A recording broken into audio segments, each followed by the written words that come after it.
House Energy and Commerce Committee. She just got back from a visit with the Gulf Coast. Congresswoman, good to have you with us tonight. It's good to be with you. You bet. There's a tremendous amount of scrutiny right now about what we're doing as a country. Are we doing enough? Take us to your visit down there. What are the people on the ground saying to you about how the response is going? Well, obviously, this is the worst man-made environmental disaster this country has ever seen, and they're coping as best they can. It's just mind-boggling driving through those marshes and seeing the effect the oil has already had on the marshes. That's not even looking at the wildlife.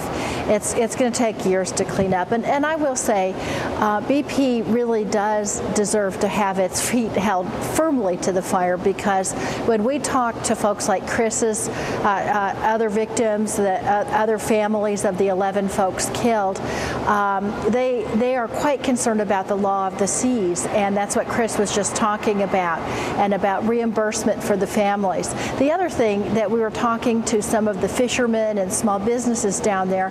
Now, BP stood in front of my committee and said those people would be compensated, and some of them are being compensated, but at a far lower rate than the losses they're feeling.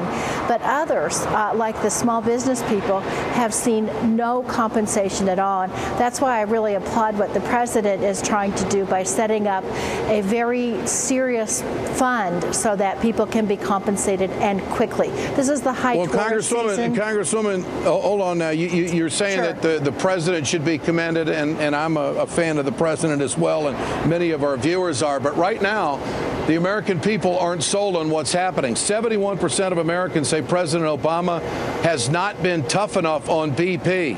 Are you in that 71%? Do you think we've been tough enough or not tough enough?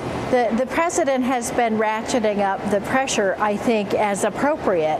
When we found out, for example, BP stood there and said that they would compensate these small fishermen, these small businesses, and when after a couple of weeks we saw they weren't compensating them, we saw that last week in our hearing, the president is now saying that he's going to demand, when the executives come tomorrow, establishment of a fund. And I completely agree. I think it's outrageous that some of these small businesses should have to take out loans when they're still paying off their Katrina loans. And so I think that the pressure is being appropriately raised. Do you think that $20 billion in an escrow account is enough?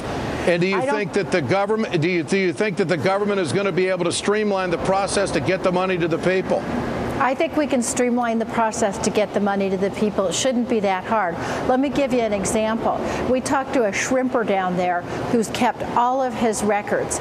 He has records from May 2009 that show that he grossed $26,000 in May 2009. He was given $5,000 by BP. Now, I got to tell you, it doesn't take some kind of advanced degree to look at that paperwork and say this man needs to be compensated. Same thing with the other business people down there.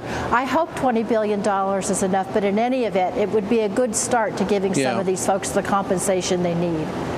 Congresswoman Diana DeGette, appreciate your time tonight. Thanks so much for joining us. Later on in this broadcast, we're going to visit with Mike Papantonio. He is